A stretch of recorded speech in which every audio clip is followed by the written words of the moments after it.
Hi, I'm John Paul, and a really warm welcome back to my channel. And today I'm going to continue with the conversations with other therapists. I've got a really experienced therapist today, Susan McGrath, who's kindly agreed to come on. So thank you, Susan. I'm so happy to be here.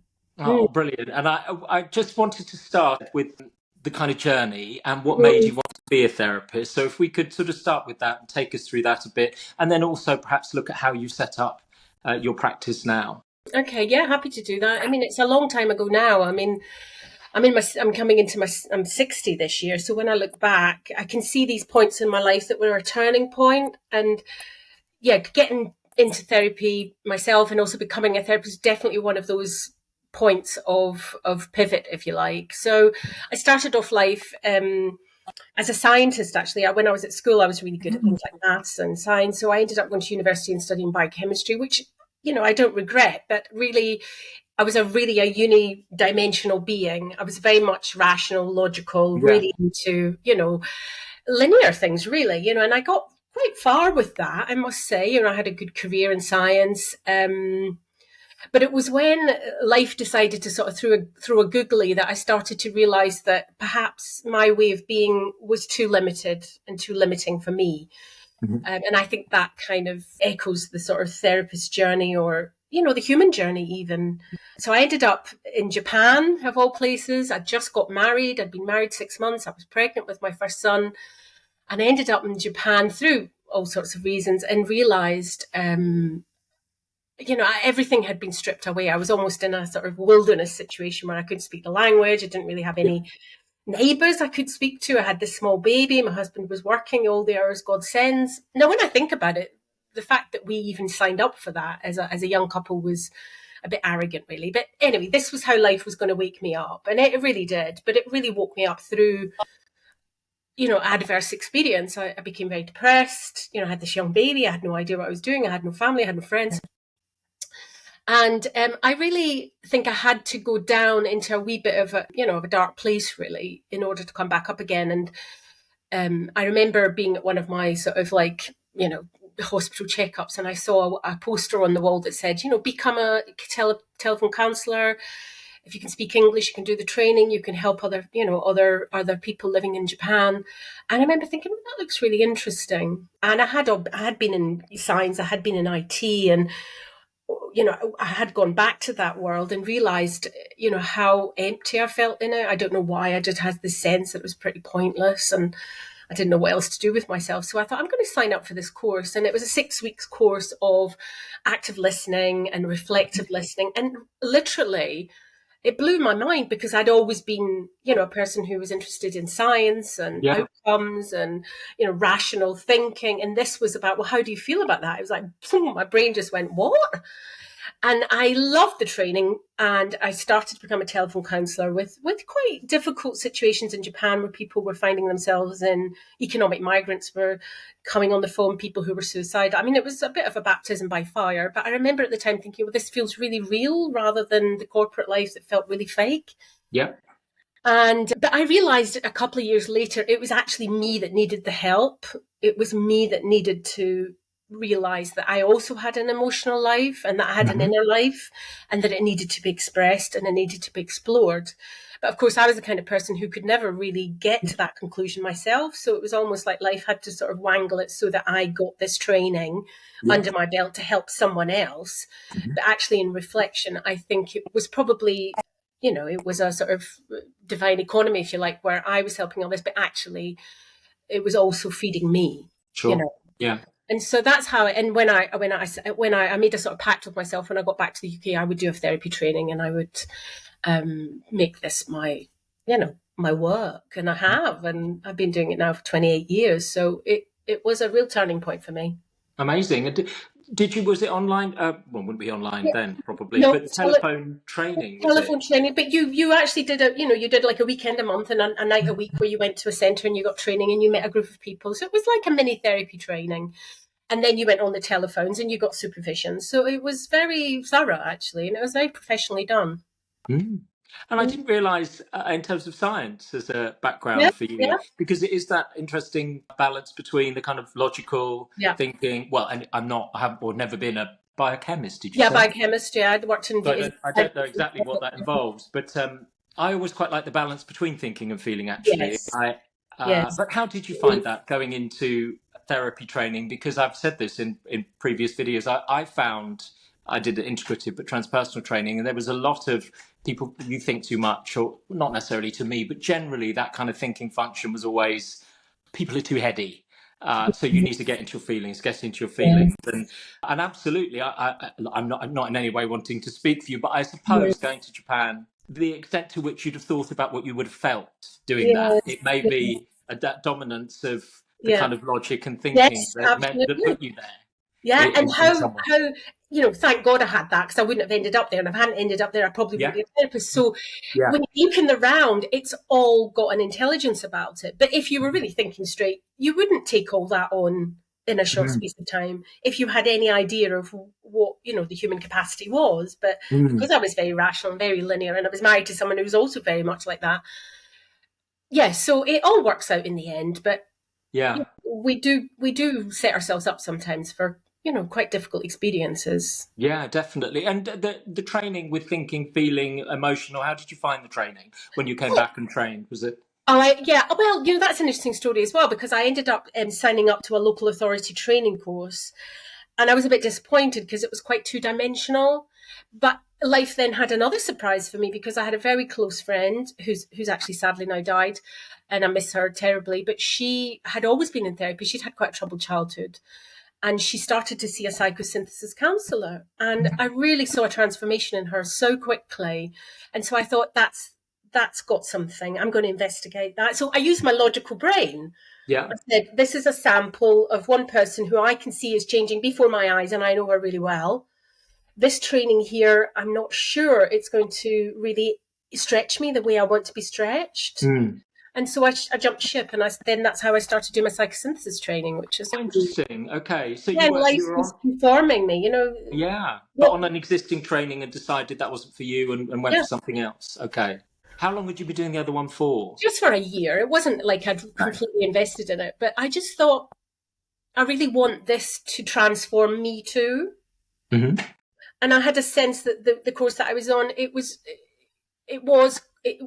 just wasn't getting to the places in me that I really knew I needed to, Okay. explore. And do you know where that would have been? I guess the psychosynthesis training did. It did, yeah. Yeah. And what was Um, it that wasn't there for the other one, do you Well, think? the thing about the psychosynthesis training that I did was that it's very experiential. It's all Yeah. experiential. You become your own experimental petri dish, if you like. Hmm. Whereas the other one I felt was very tame. It's like, well, let's do a dialogue with each other, and I'll reflect back and you reflect back, which is great. Okay. And we'll look at the theory, which again is great. You need some of that. But it wasn't like, okay. I mean, it was a little bit like, running around the room screaming a little bit. It wasn't totally like that, but it was quite out there. You In the know? psychosynthesis, it Yeah. was I mean, it screaming. wasn't, I'm Yeah. not saying it's like, it was like an encounter experience, but there was definitely, there was a lot of body work. There was a Mhm. lot of, we're going to do this exercise where you go on a visualization, and this just blew my mind, and Mm. that was really what I wasn't doing this because I necessarily wanted a job at the end of it. I Mm. wanted to be opened up. Absolutely. Yeah. I wanted to become someone, you know, someone different, not someone different, but I wanted to be more of who I was, in a Sure. way. I do. Yeah, I think I understand. And also, I suppose it's not the logic and those things get left behind. It's No, combining not the at all. two, isn't it? It's something added, an expansion of something, rather than necessarily that's a bad thing. Oh, Or- absolutely. yeah. I mean, Mm. that's what I would definitely say. And I think without that rigorous scientific training, I don't think I would be as good a therapist as I am now. Mm. So I'm very thorough. And, and as my therapist used to always say to me, you leave no stone unturned, because like, I want to know Yes. what's under those stones. I'm not leaving any of them. And I Yeah. kind of am like that with my clients as well. Like, let's turn Mhm. over all the stones here.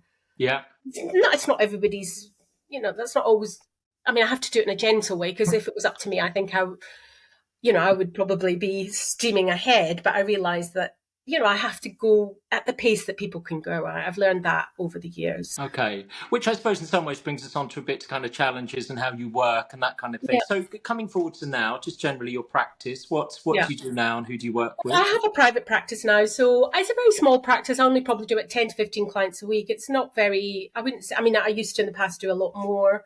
And I do tend to I do want to bring the spiritual into the practice, into the work. I mean, it doesn't mean that I'm sitting there talking about God all the time. It's not that. It's just that I want, I'm kind of encouraging people to open up to this sort of higher intelligence, if you like, or this, this container that we all live in that has, has a magic about it, or, there's a mysticism there that I want to try and bring in. So I do it in a subtle way. I don't sort of like take people out of their comfort zones, but I kind of try early on to just, explore with people if they're interested in that element of work. So I do that now, but I have had quite a varied practice. I worked at the university counselling service for 10 years, worked with staff and students. And I really do feel as if I have worked with everything that can come in the door. So I haven't always been, as perhaps specific as I am now, but I really do feel as if I've had a general practice for quite a few decades and have met everyone and worked with everyone that's come through the door. And that's the really good thing about working in a counselling service at a university. You have no idea who's coming through the door. Sure. And I liked that. I really, really enjoyed that. But as I got older, I've realised I really, really want to work with the transpersonal. And I really believe that it is the most effective way of getting people to a place of serenity and peace and joy and not always happiness, because life isn't always happiness, but a sort of a contented place where they feel they can, because most people come into therapy because they've got a crisis or they're in distress.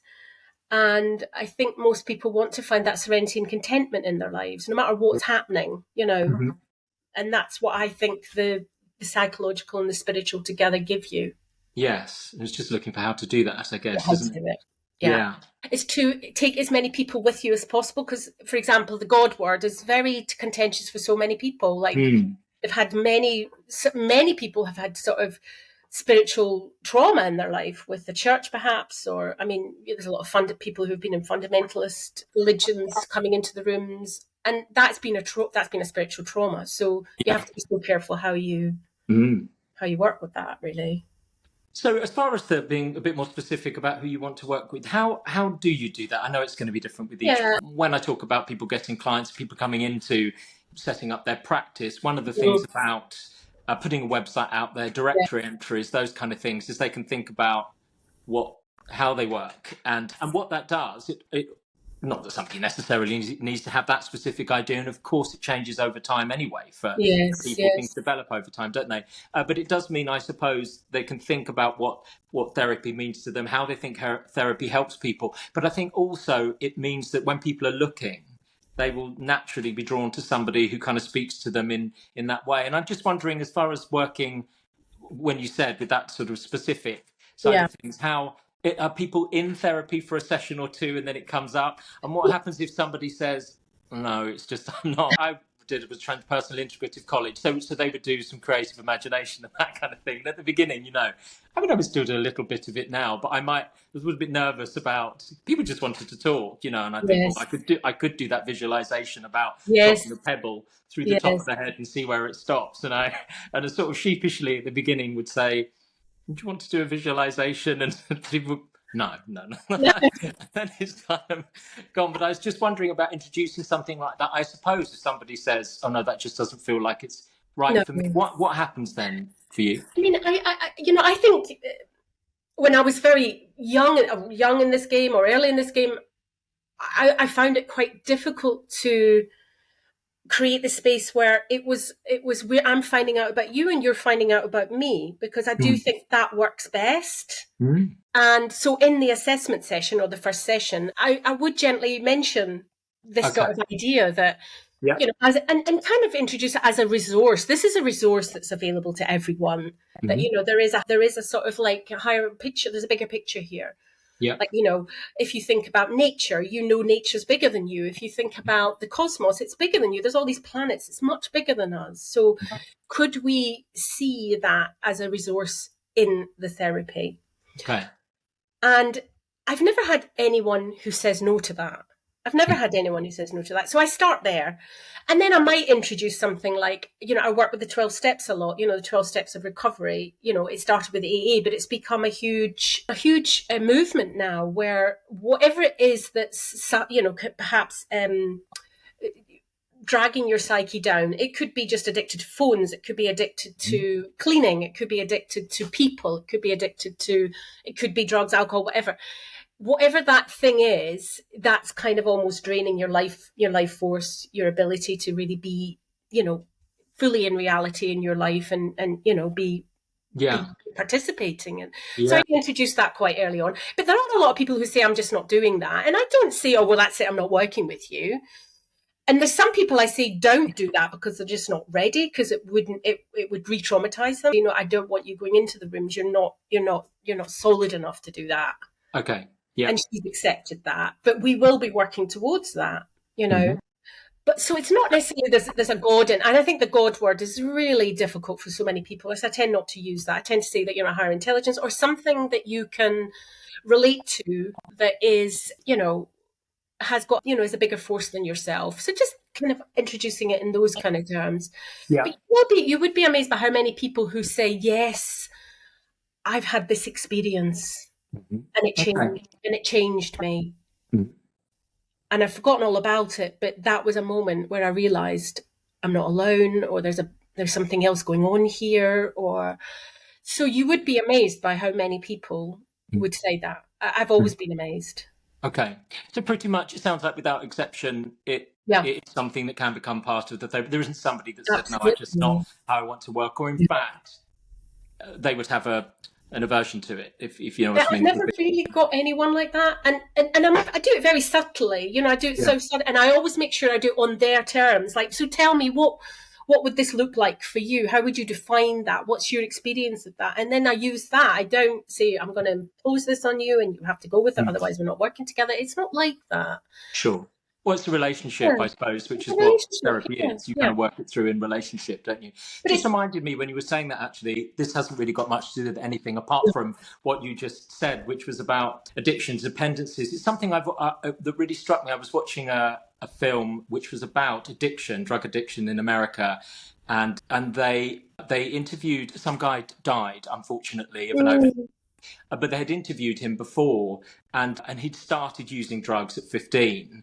And the narrator said, whatever his name was, started to leave this world when he was 15 years old. And I just thought it was such an interesting way expressing using drugs in that situation, that he did it to leave his current environment, whether it's a phone or whether it's as you say, money. I think we're all trying to mediate reality by soothing, aren't we? And some people do that in a more healthy way than others. And drugs and alcohol are definitely, you're kind of dicing with death really at all times if you go down that route, And we're all on a continuum. There's no like that's an addiction and this isn't. It's like we're all on a continuum, and and I think I agree with what you said. The person started to leave the world at that stage, but I also think it was I don't know, Deepak Chopra said, people are actually looking for bliss when they go into addictions. They want bliss. Yeah. And so what I'm offering is there is another way to get bliss. You can just go straight to the source, but we don't know how to do that. We're not taught how to do that. More of that around, like meditation is seen as, as very acceptable now. And so many young people have these apps with Calm and all these different, so that's great. So, but it's a sort of decades long process. It's not like, well, I'm going to log into this app and I'm going to have bliss. You have to work at it, for decades. And you never end. It's a lifelong process. So I would I definitely like that idea that actually addiction is the pursuit of bliss in the wrong place. It's looking for union, I suppose, with that. Absolutely. With that part. That's the shortcut to it, because we're all really impatient, aren't we? Like if I take, I've never taken cocaine or anything like that, but if you do, I'm sure you're right there, and there is a moment where you get that. And of course, the coming down and, the things that it does to destroy your life is the sort of, the kind of pay, that's the payback, if you like. Yeah.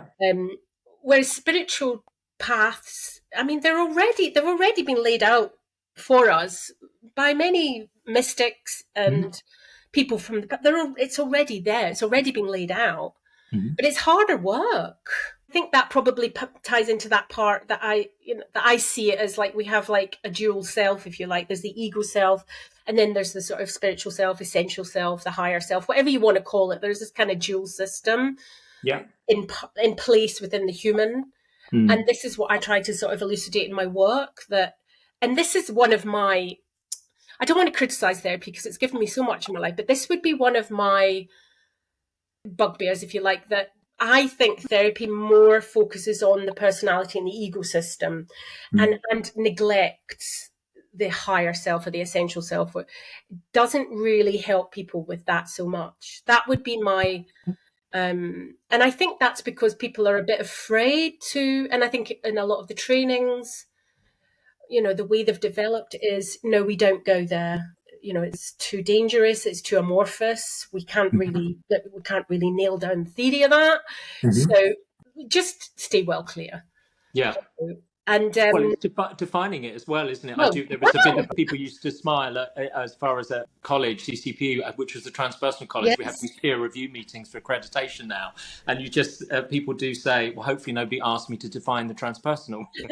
I've asked different people who would say it's coming from the heart, or they would yes, say divine, beloved. There's all different ways of yeah, expressing something, which I suppose psychoanalytic theory, ego, yes, superego, we can all yes, say. Well, I'm not sure I could, but it's easier to define, isn't it? absolutely, And to remember and to recount, probably. But there is something, that's more difficult about that to get hold of, isn't it? yeah, Which in some absolutely, ways is with a sort of logical, rational background. I was the same as going into a transpersonal college. I mean, of course, we did psychoanalysis and all those things, but it was the most challenging thing, actually, to be learning things that weren't sort of in theory you could nail down. Or I would think, well, if somebody anxious comes in, what do I do? And if they're depressed, what do I do? yes, What do I say? And there was quite a lot of focus on these more, yes, what you say, sort of amorphous ideas, yes, and which I did struggle with. But I do think it meant that it broadened things for me. It broadened yeah, experience, both of myself, but also other yeah, people. absolutely. Yeah. And I think, um, of course, the depression and anxiety cannot be overlooked, and it cannot be, it cannot be sort of dismissed. It's real, Mm-hmm. But I really believe that if you focus on that in a concrete way, you're not allowing this other force that's available. It's not going to impose itself. That's not Mm-hmm. how the divine love works. But it's available to all people. And what I've found is when I bring those two things together, the trauma and the misery and the childhood experiences that were really, the adverse child experiences, when you mediate it with this divine infusion, if you like, it's like an infusion. That's when the real healing actually happens. Because what I find is that if people have been in therapy and that's not been included, they have a language and they can express their trauma, but they haven't necessarily transformed it. Mm-hmm. Got a story about it. Mm-hmm. And they're kind of like almost attached to that story. I was an incest survivor, and these are horrible things. But at that point, I would say therapy has taken the person to the point of perhaps a spiritual awakening.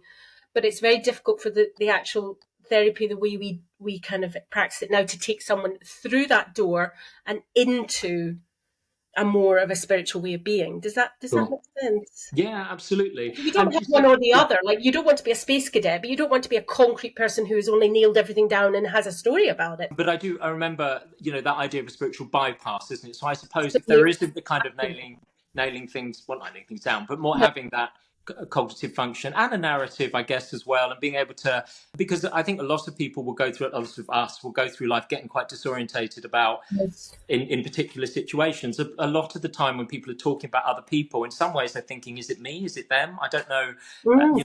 Who am I the problem? Are they the problem? That kind of thing. So I do think a lot of people need to work out in the world where they are in the world Yeah. as well, and their rules for Yeah. relating to others and how they're going to do it. This is what happens, and I'm going to do this, and how do I decide whether someone should be in my life or not? Mm. All those sorts of things. But But yes, so I think that needs to be intact and sort of in place, doesn't it? Both things have to happen at once, because Okay. the spiritual bypassing is an avoidance. It's an Yeah. avoidance.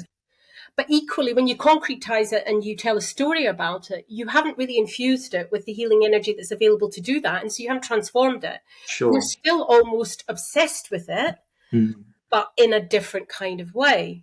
Mm-hmm. And I kind of see that. I mean, it sounds a bit harsh, but like kind of a failure of the therapy process, really. Did you see that when we're talking about bugbears and challenges with their did you see that happening with your client work? Did you see it with other Yeah. therapists? How did that come up? I think I probably was in that place myself. I think I had a really good, sophisticated language and vocabulary of how to speak about my experiences. I don't know if it's a bit like the Heineken, where does the beer get to the places that other beers don't reach, And for me, it really was doing some 12-step recovery myself. I really started looking at that myself and the surrender process. How do you surrender this? Mm. Because we do get attached to our stories, and I think that's only half the journey. The Mm-hmm. other half is how do you then surrender that story and almost become a conduit for this energy to go into the world, And I think letting go of your story really helps that process, because you're not attached to any, there's not anything that you're willing, you're not gonna, you're not gonna nail your mask to any one mask, because you're saying, okay, yes, well, this did happen to me.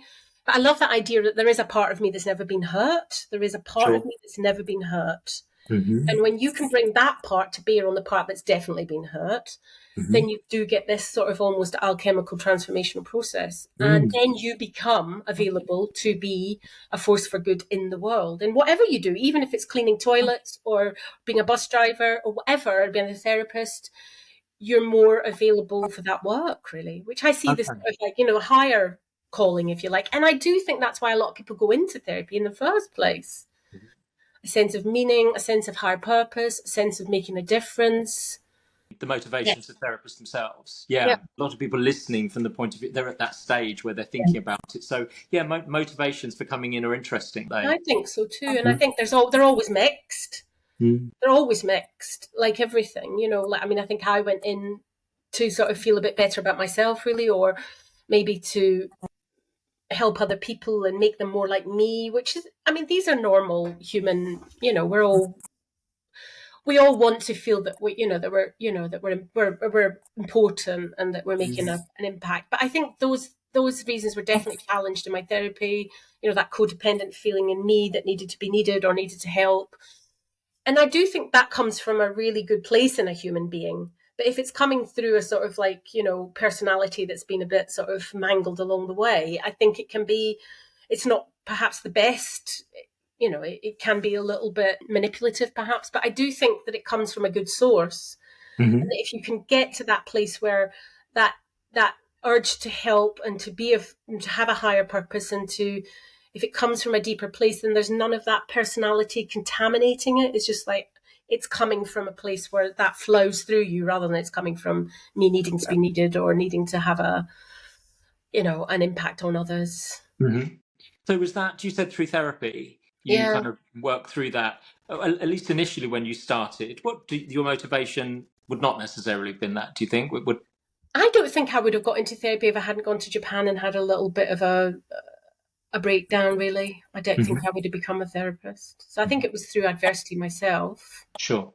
But equally, there was a part of me that wanted to be liked by others, wanted to look powerful to others, wanted to help others. And they're not necessarily bad things in themselves, but I think you have to look at the motivation behind that. Is it about really propping you up, or is it because actually you can be of service to other people? And what would you say now? I would say now, you know what? And maybe this is where some of the ambivalence comes from. I can take it or leave it now. What do you mean by that when you say Well, take I it mean, or I leave it? don't. I mean, financially, I'm very lucky in that financially, I don't need to do it for money anymore. There was a point where I did. Yeah. So if my career ended tomorrow, I'd be okay. Mm-hmm. It's like I don't feel as if it defines me now, if that makes sense, or I don't feel as if I don't do that, I have no function. Or it's really funny. I've got a neutrality towards it now that perhaps in the beginning I didn't. Okay. And what do you think has That's that's beautiful. changed? I think that that's just my development, really, that I'm trying to be the person that I'm talking about. I want to be someone who isn't attached and is Yeah. able to surrender and is able to see, okay, well, what's my next right step that would be for a higher kind of purpose? What am I meant to be doing next? And if that's give up your work and go and work in a cooperative, or give up your work and just meditate, or whatever it is, I don't care. I want to do that. So far it is still keep doing this, but I don't know how long I'll be doing it for. Do you like it? What do you think of it? It's an industry. I must admit, I do see it as a sacred act, really. And I don't know if you feel this with your clients. It's almost like you go into a sort of like a sacred space, and it's almost got a distortion about it. Like time isn't really normal. You're not just going to have small talk with these people. You're actually going to say, well, how are you really? Yeah. And I just find that it's like an altered state almost. And I love that because it feels really real, whereas a lot of our life is not real. So that's the one thing I really do like. And I don't know if you find that with your clients, that there is definitely a different sense of time, space. Definitely. Yeah. I mean, people would say that gosh, it must be very difficult to hear people's stories and all those. It must be very difficult. You must have to do a lot outside of therapy, seeing clients to mean that you can do that. But of course, sometimes it's difficult. Of course, in any relationship, sometimes there are disconnections, and it can be dysregulating if you look at it in that sort of way occasionally. But mostly, I really like it. It feels good because it's about congruence and honesty and working something through and curiosity, and assuming that's what the mutual. That's the sort of, those qualities are present for both people. I go in, and then 50 minutes is over, and I think, gosh, what just happened? I think people feel that as well. Like, even if you don't even make that conscious, I do think people. It opens a place in people that isn't opened by normal life, because we live in our modern life. It's very.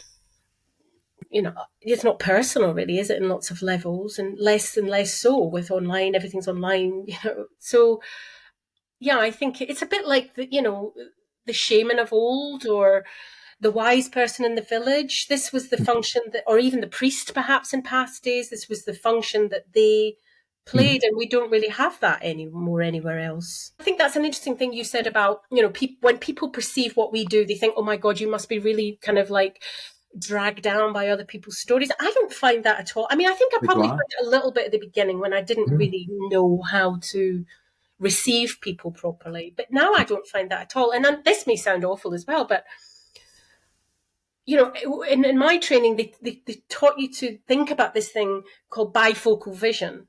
And it's not something you can just have an idea about. You have to kind of practice it over the years, where of course you're listening to the story that someone tells you, but you're also almost looking into the soul of the person, and into that part of them that has never been hurt. Yes, absolutely. Both of those things. So when the story comes out, it doesn't. That's not the whole picture. It's not the whole thing. So you're kind of relating to the whole person rather than the story that they're telling you as the full picture. Yeah.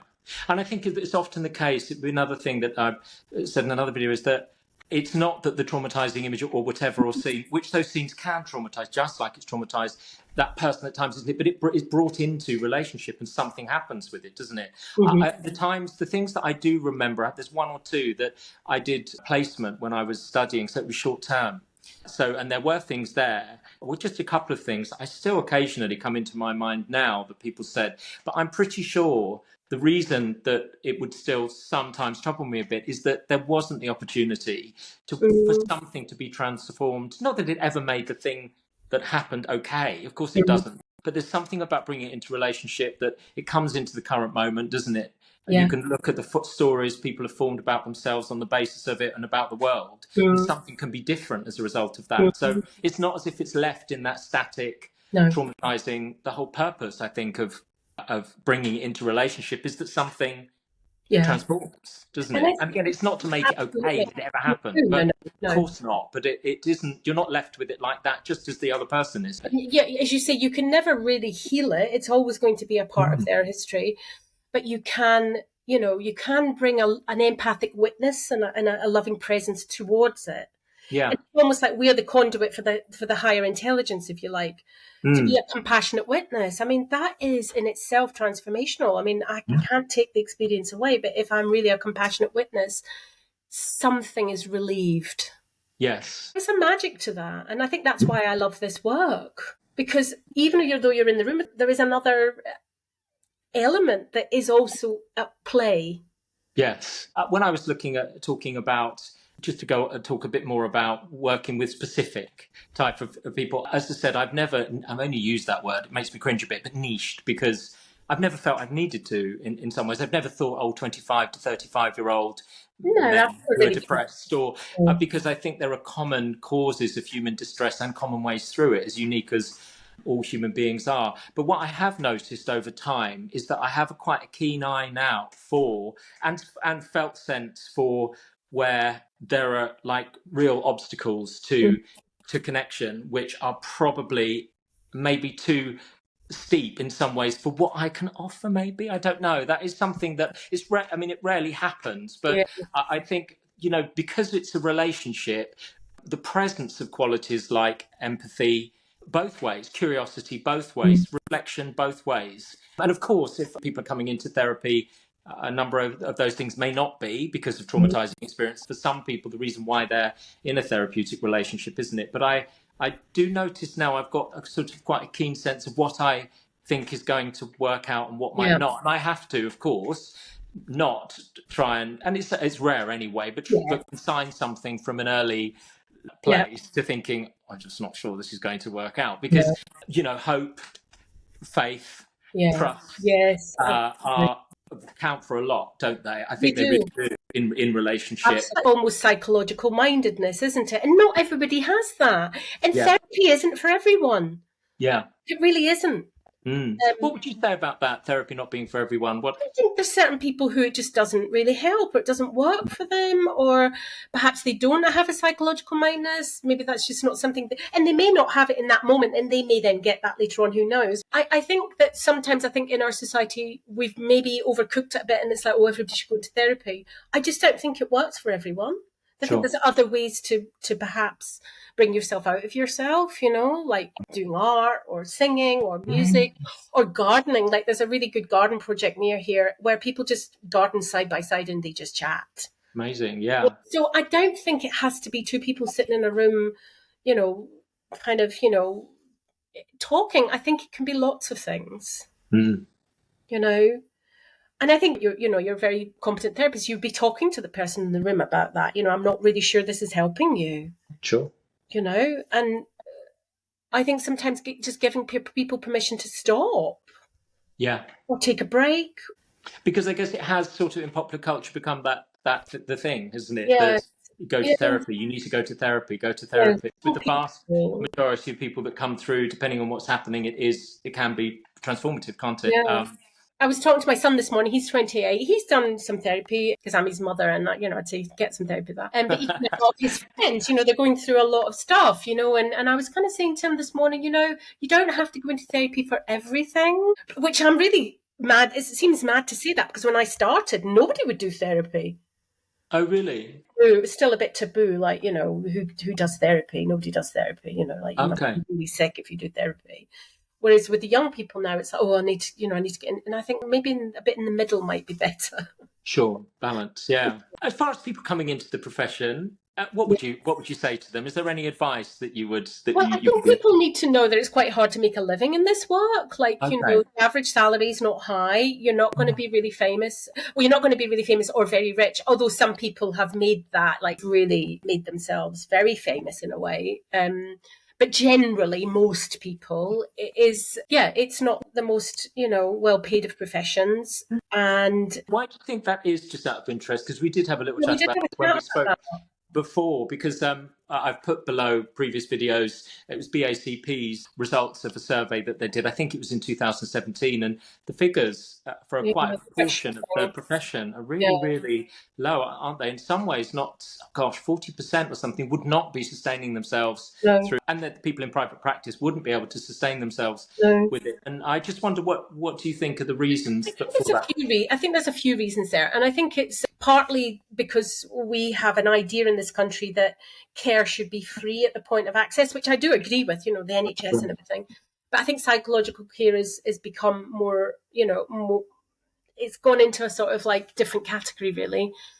And so people are not really that used to paying for something that they see as care or, psychological health care. So people don't really like paying for it. And I think also a lot of women go into this work, and I think women tend to underestimate their worth as part of their, as part of their kind of conditioning, if you like. And so they don't tend to charge very much.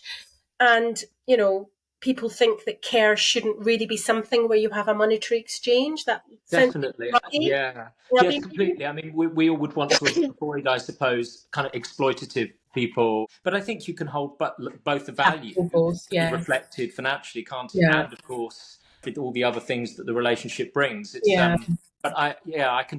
There's a bit of wariness, I think. If a few of the people that I spoke to, other people in the conversations, the word was never mentioned before, but they would describe themselves in terms of entrepreneurial. Yes, no, I think that's the way to look at it, really. And I think I've been on a journey with that. I think at the very beginning, I did find it very difficult to charge people for my work. But over the decades, I think as I've grown in confidence, I've realised, well, I mean, it sounds ridiculous. I think I'm worth it. And I think the clients are worth it. I mean, it's kind of like priceless what people can get from this process, really. Absolutely. Yeah. But if you look at America's totally the opposite. They really charge a lot for their therapy. In fact, I saw something advertised today that I don't know if you ever watched that program, Couples Therapy, that's on iPlayer, and it's. I haven't yet. No, I mean, I'd like to, but I haven't. Yeah. Therapist, she's a real therapist. She charges $700 a session. Wow. Was that before or after she went on telly? Probably after she went on telly.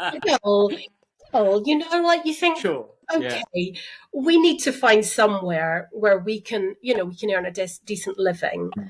And so that's one of the things that I really would hope that we could maybe perhaps work on a little bit professionally. Definitely. And I do wonder if that is going in that direction, but it's difficult. I hope so. Yeah, I think there is a wariness probably around a particular personality type being a therapist who might be, as I say, just there for that. I think that's probably the difficulty, isn't it? But multi-billion-dollar industry, Calm app, those kind of things, they're huge now, aren't they? So I guess we'll see where it goes. I'm not asking about your personal financial circumstances, but in terms of it being your primary income, could you have over the years sustained life just on your income from your therapy? There was a point where, it was, I got into a pinch point financially, and I did really start putting my prices up, and I was, but equally, I do not want to price people out of the market. Yeah. I want to be working with a full practice of different kinds of people. So I think you have to be, it's quite a balance. Definitely. And it is, all people are different anyway, aren't they? But the woman charging $700, it will be a certain person that can come through and charge that. That's why I love the 12 steps recovery process, because it's effectively free. Yeah. And, I've done a lot of work in the rooms myself on my own sort of addictive processes, and the diversity there I've seen is so encouraging. Yeah. So it's interesting that, that's one of the things I would criticize with the money aspect of it. You're only really going to get a certain kind of person. Whereas when you look at 12 Steps Fellowship, you get everyone's in the rooms, and everyone is growing, and it doesn't cost any money. The diversity is there. So it's a complex situation, really, isn't it? So that's why I encourage people to do 12-step fellowship. It's free, You would have your individual clients and then suggest they go to 12-step as well, and the two are running at the same time, so to speak. And it's brilliant, because, we only see people once a week, if that. Whereas if they're going to 2 or 3 meetings in between, they are also, they're in touch with that inner part of themselves that wants to grow, because for some people, the gap between one session and another is too much. They can't hold themselves in that time. Yeah. Then sometimes we see them 2 or 3 times a week, but that is really out of most people's budget. Yeah. So what I say to people is, you will see me, but I really want you to go to these meetings as well. Yeah, and is it a focus on addictions and dependencies? I mean, you may not like the word, yeah. is that is, Actually, that's what gets you in the room, but it yeah, really is focused on emotional and spiritual maturity. sure, It's about okay, ego reduction. I mean, the addiction's a symptom. yeah, The actual work of 12 steps, if you work through it, it's about ego reduction and it's yeah, about emotional maturity. yeah, service, those kind of things, Yeah, yeah, yeah. yeah, So, community, yeah. being part of something bigger, yeah, all those And so things that, it's a much quicker process. Like if you see me once a week, that's going to take a while. But if you see me, but you also go to a fellowship, you're doubling the time that you can transform yourself, really. mm. So that's what I like. I want people to be the best version of themselves as quickly as possible. I mean, that's my impatience, I think, in a way, but I think that is me. Yeah, I do have that as part of my sort of makeup. Like, come on, let's do this. Come on. I don't know whether over time it's not patience has gone down, but there is I have to be conscious of that, isn't it? Yeah, Because at the beginning it's much more sort of, it's always client focused and person centered in some ways, but over time you kind of know those things a bit more that might speed things up a bit, yes, or so there is a kind, but also everybody will do things at their own pace, and so yeah, how do you balance saying the things that you might know that would help, and of course being person centered and honoring somebody's separateness as a human yeah. being and their own agency? And I think perhaps sometimes I've erred on the wrong side of my sort of encouragement to grow. And I just have to I have to be so careful with that, you know. I think I do get impatient for people to be, I don't know, to get the benefit of the work, you know. Okay. So I always find that bit in the middle where someone's come in and they've started to sort of like perhaps explore their past, but they're not quite in the bit where they've taken it and used it for some sort of self-support or whatever. And I always find that bit difficult, you know, where they're really in the thick of it, and they're beginning to really see the things that they need to grapple with, you know. But it's an important part of the work. And I suppose it's also not necessarily that linear process, No, is it? The moments of seeing something cognitively, but then you've got to experience it bodily and behaviorally, and yeah, it can be a different process. And then we go home and see our parents, and it all, yeah, goes yeah. to shit. Yeah. Yes, well, it's adjusting, isn't it, with every person and seeing what they can cope Mm. with and perhaps pulling back, and then yeah, it's just an adjustment, really, isn't it? Mm. And from the point of view of the future, you said what were Yeah. your plans? I'm doing a bit of writing. I like to do a bit of writing of what I've learned, not necessarily wanting to publish it or let anyone else see it, but just for my own, you know. And I have a sense that I'm just living a more quiet life now. Like I don't really need a lot of stimulation or drama, or I just quite like a quiet life. And so I guess I'm trying to become the person that I've talked about here, that is surrendered, that has kind of like a connection that's spiritual, that sustains me in my life. And just trying to work for that higher purpose of, you know, becoming a force for good in the world. You know, the world is a bit of a state. I don't know if you've noticed, but you know, it's just trying to be the change that, you know, not in a big grand way, but just hold this little pixel that's me in a sort of place that is a little bit more enlightened, hopefully. That's it, really. It can be difficult to do, though, in the current world, I Yes. think. Can't it? Yeah, I mean, it's a full-time job. Yeah. Thank you so much, Susan. It's been amazing hearing all that. I mean, particularly actually the kind of spiritual aspect of things as well, Yeah, and bring that into your practice, but professionally, but also personally yeah. as well. I would often say at this stage, if anybody wants to get in touch with you, how would they do that? But Yes, I do actually have a website. Perhaps it's not the okay, maybe I didn't. yeah. I just didn't find it then. SusanMcGrathTherapy.com, but I do get a lot of word of mouth, which is really funny. I really trust that as well, you know, like people come to me so I really trust that too. But I do have a website. I'm not trying to hide myself, but yeah, so people can touch me through there, really. Perfect. Okay. Well, thanks again. It's been amazing. I really appreciate it. Really appreciate your time. And yeah, we shall speak soon, hopefully. You will. Thank you. It's been great. I really enjoyed it.